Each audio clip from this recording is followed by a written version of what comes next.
Hey everyone, so today I'm going to be talking about some whimsical books that will help you feel good about yourself and your life, and it'll basically contribute to lifting your mood up the moment you flip the first few pages of these books.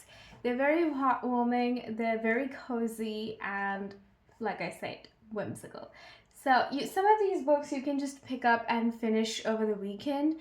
Some of these books might take a little bit longer to finish, and a couple of the books on this list are actually huge, or at least they look huge.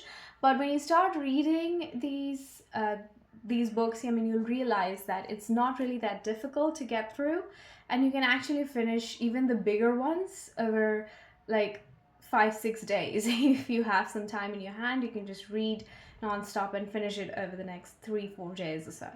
However, these are all books which are, talking about human relations, friendship, love, compassion, and above everything else, just, the the whole point of living, or the whole point of wanting to live and continue to walk the path that you chose for yourself. Some are really motivational, some just give you a very heartwarming and a cozy feeling about just being with your loved ones and having a good life in general. So, the first book on the list is Illusions: The Adventures of a Reluctant Messiah by Richard Bach. If you have read Jonathan Livingston Seagull, then you know what you're in for. I mean, that story was one of the most beautifully written motivational small novels or stories that I've ever read. And it was so nice. I mean, I finished it, I think, in an hour or so. It's very small, it's very thin, and there were also illustrations. There was also a second-hand copy like this one, and it was a wonderfully motivational story. It was about this little seagull who was trying to fly better than anyone before, and he was finally able to achieve that after overcoming a lot of hardships, a lot of resistance from people. The point, not people, the other seagulls. So, yeah, I mean, the point of the story, or the point of the novel, was that we are the ones who always put restrictions, on what we can do and what we cannot do. So if we get rid of that illusion and, move on with our lives, just being who we really want to be or pursuing the goal that we really want to, we are capable of reaching new heights and achieving wonderful things in life. So this book also actually is along the same lines. So the point of this book is basically that our reality, or whatever we perceive, whatever we feel, whatever we experience in our lives, is just a construct of our imagination. So ultimately, what Richard Bach is trying to say is that all of us are capable of being a messiah if we let go of all the limitations and restrictions that we have put up for ourselves. The limitations, the obstacles, the challenges, they're all, in a way, a construct of our imagination. It's an illusion, because there is nothing in this world that we aren't capable of doing. So it's really motivational. It starts like this. There was a master come onto the earth, born in the holy land of Indiana, raised in the mystical hills east of Fort Wayne. This is the first line, and it starts like this. And in points, it's written about the master, what the master talked about, what the master's life was about. Before starting with the whole story, the master is basically, the Messiah. And it's like I said, it's a very beautiful, sort of a phantasmagorical journey. So I hope you enjoy. And it's a nice book to pick over the weekend, if you really want to feel motivated. Next, the story of Amulet. So if you're looking for something fantasy, whimsical, and adventurous, as well as a little bit mysterious, then this is just the book for you. I'll read you the blurb at the back. When Cyril, Robert, Anthea, and Jane rescue the magic sand fairy from a pet shop, they have no idea of the astonishing adventures to come. The extraordinary creature leads them to an amulet, or rather half an amulet, which has the power to take them back anywhere in time to search for the other half, and the complete amulet can give them their heart's desire. So, if I mean I really do like reading middle grade fiction from time to time, even though I'm in my mid 20s right now, because I'm the kind of person or I'm the kind of adult who kind of likes to delve into her child from time to time. And I think there are a lot of people like me in this planet. Sometimes it's always fun, when you're, when you have had a busy week or you just need some time for yourself, but at the same time, you don't want to read or watch something that's, extremely. That kind of exhausts you. You want to read something that kind of is light, but at the same time, it keeps you hooked from the beginning till the end. Then these are the kinds of books that I usually pick up in such situations when I'm looking for such kind of a read, And this copy has some interesting illustrations as well, which I'll show you, like this. The story has a really good moral, and it's it's an interesting read overall, as you can see.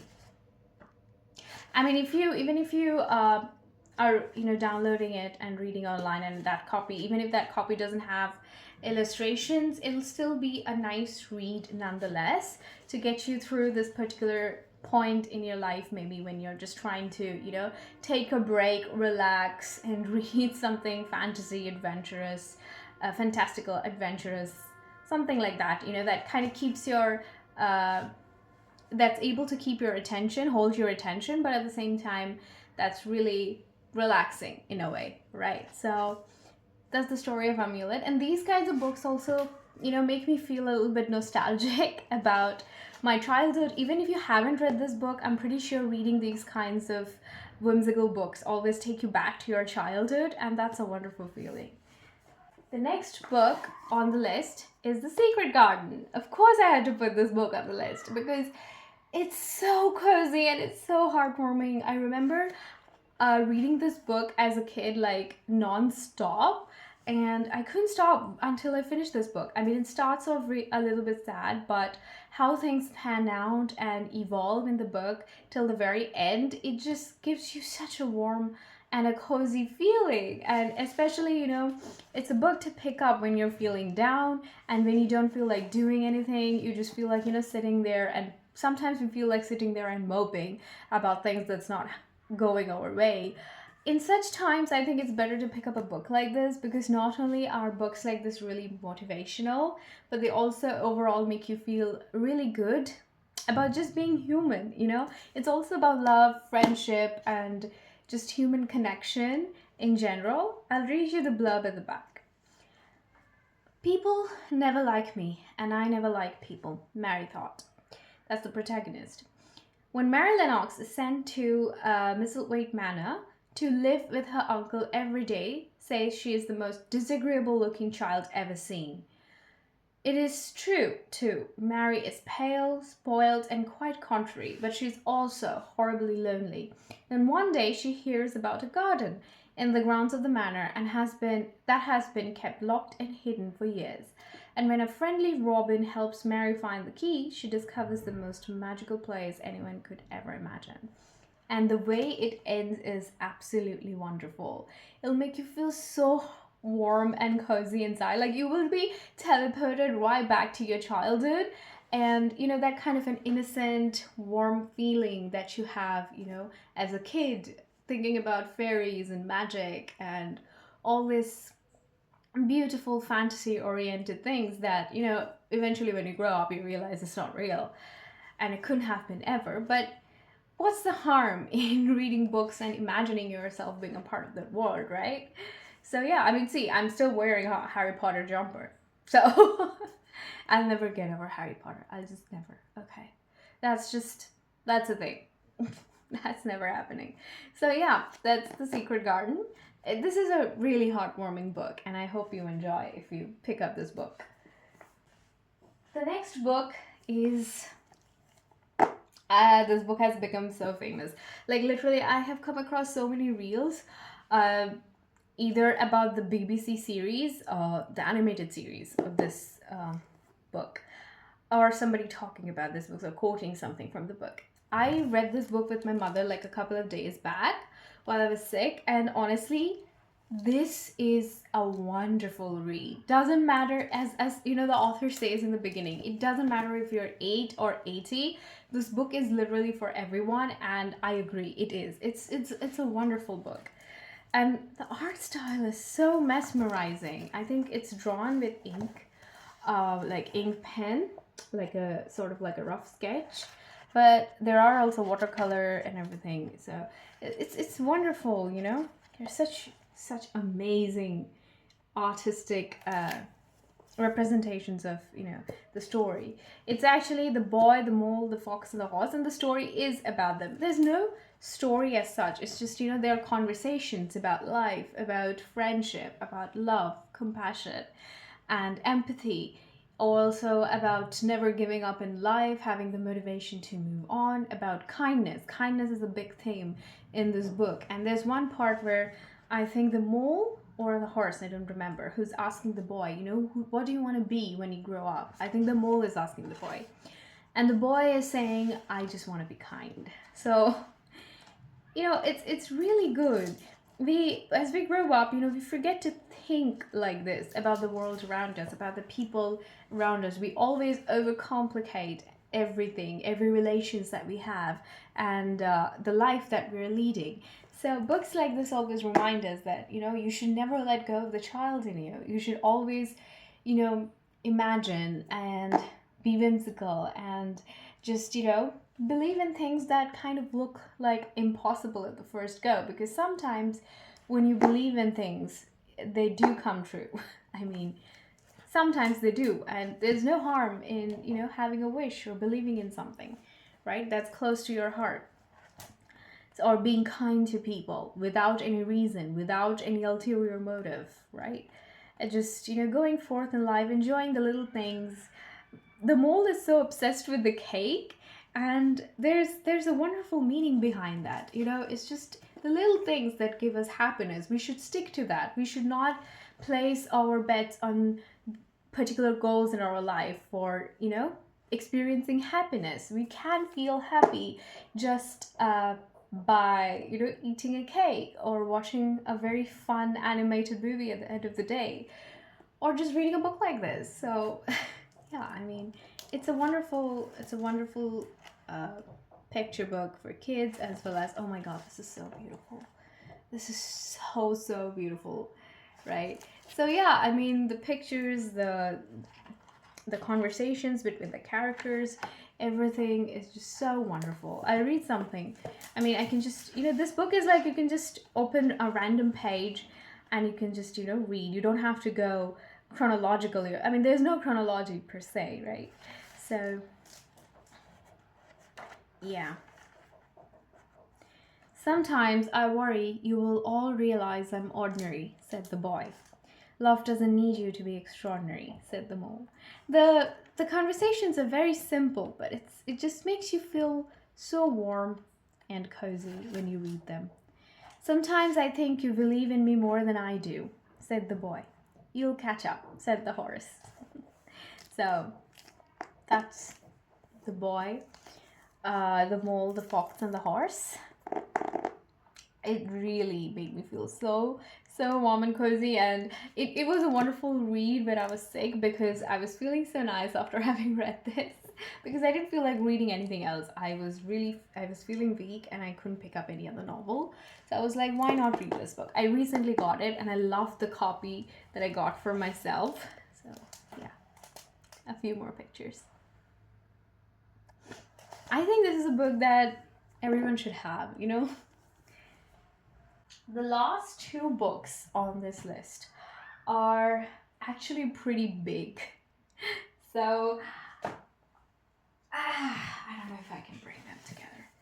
Okay. It looks scary, right? But trust me, they are not scary. This is the first part, this is the second part. 13 and a half Lives of Captain Blue Bear and Rumo. Rumo is a character in this book, and the second book is all about Rumo and his adventures. This is basically a book for adults who don't really like growing up. That's just the best explanation I can give, because there's lots of drawings and illustrations, and the story is set in a complete fantasy world. Uh, you can see it's a blue bear, right? And there are names for these guys as well. I forgot. Mini pirates, I think. Yeah. And this blue bear gets adopted by the mini pirates while he was getting kind of drawn into a hurricane, and he was when he was a baby, and he was in a sort of a walnut shell, right? So basically this is about the 13 and a half lives of the Captain Blue Bear as he grows up. And so when he was getting drawn into the hurricane, he was basically saved by these mini pirates, and then he starts his journey with these mini pirates into different islands and different worlds, meeting various different kinds of creatures. There's, I think, a map as well of this world. Yeah, this is the map. As you can see, this is the map of the entire world, and it's so beautiful, because if you're somebody who wants to read fantasy but at the same time not something that completely childish, you can pick this up, because it feels like it's childish. It's not. There are a lot of parts which are deeply philosophical and existential, and they're all masked under very interesting set of whimsical adventures and interactions between these characters. uh, and there are a lot of difficult words as well. I don't think any children would be very happy reading this book, because a lot of things they might not get. And it's written in the fashion of a children's book, but it's not really a children's book, which actually makes it 10 times better for people like us who are looking for something childish but not at the same time. I don't know if that's making sense, but this book makes sense, if you know what I mean. So this is just a very wonderful and engaging read. Like, you will be hooked at every page, like literally. And the world of this particular world is just so diverse, and so it has so many wonderful and whimsical characters, creatures, and it's just the imagination runs wild in this particular world. And as you can see, this wonderful thing, every page has something interesting going on. It's like I'm letting you guys scan a little bit, like it's wonderful. And there's an encyclopedia for just this world, and there's like words and the names of various creatures and everything, and their descriptions in that encyclopedia. The author refers to that encyclopedia from time to time, and it's written from the perspective of the Captain Blue Bear. And there's a lot of interesting life lessons and lessons about connection, relations, just human behavior, existentialism. Everything is there, like jam-packed in this book. And it feels like it's going to take a lot of time to read. It's actually not going to take that much time to read, honestly. It's very engaging. Once you start, I don't think you'll be able to stop once you finish, if you like this kind of books. Like, look at this. It's so funny. It's really funny at times as well. It's really warm and cozy, and it's a great read to pick up actually in winter, but in like any season. Literally, you can just pick this book up anytime you feel down and you have time in your hand, but you're also getting bored. So yeah, just pick this book up. It's a wonderful read. The Rumo and his adventures. And his miraculous adventures. Yeah, this book I haven't read yet. It's about one of the characters, from the perspective of one of the characters. Rumo is that character from the other book that I showed you, 13 and a Half Lives of Captain Blue. And it's also about his journey through this world, and it's amazing. I think this world's name, I'm not currently remembering the name of the world. Look at them. I know they look kind of weird and kind of grotesque, but they're very, very funny. The interactions are super funny. This is the Netherworld. I think there's a third part to the series as well. I'll read you the blurbs at the back. Within the first 15 pages I was carried away by the sheer craziness of it all. Some mini pirates find a baby bear with blue fur inside a walnut shell floating on the ocean towards a giant whirlpool. They rescue him and teach him about knots and waves and that a good white lie is often considerably more exciting than the truth. Then, when he outgrows their ship to such an extent that he is in danger of sinking it, they abandon him on an island with a bottle of seaweed juice and a loaf of seaweed bread. Thus, Blue Bear comes to the end of his first life and embarks on his second. By the end of the book, he has expended exactly half of his 27 lives. Again and again, Morse confounds our expectations as the narrative twists and turns, travels backwards and forwards in time, part science fiction, part fairy tale, part myth, part epic. The book is a satire on all these genres and so constantly satirizes itself. Very amusing. That's the Daily Telegraph. And here it says, Rumo is little Wolperting who will one day become the greatest hero in the history of Zamonia. Yes, Zamonia is the name of the world where the series is set.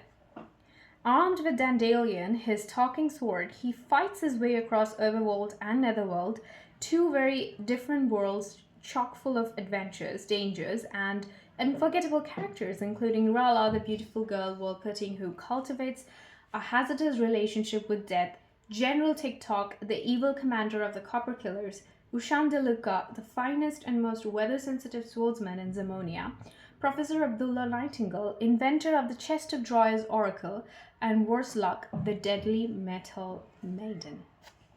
So there goes all the books that were there on my list, and I hope you enjoyed this video. If you did, give this video a thumbs up and subscribe to the channel if you want to see more such content and hear about more such recommendations. And I hope you stick around. So until the next video, ciao!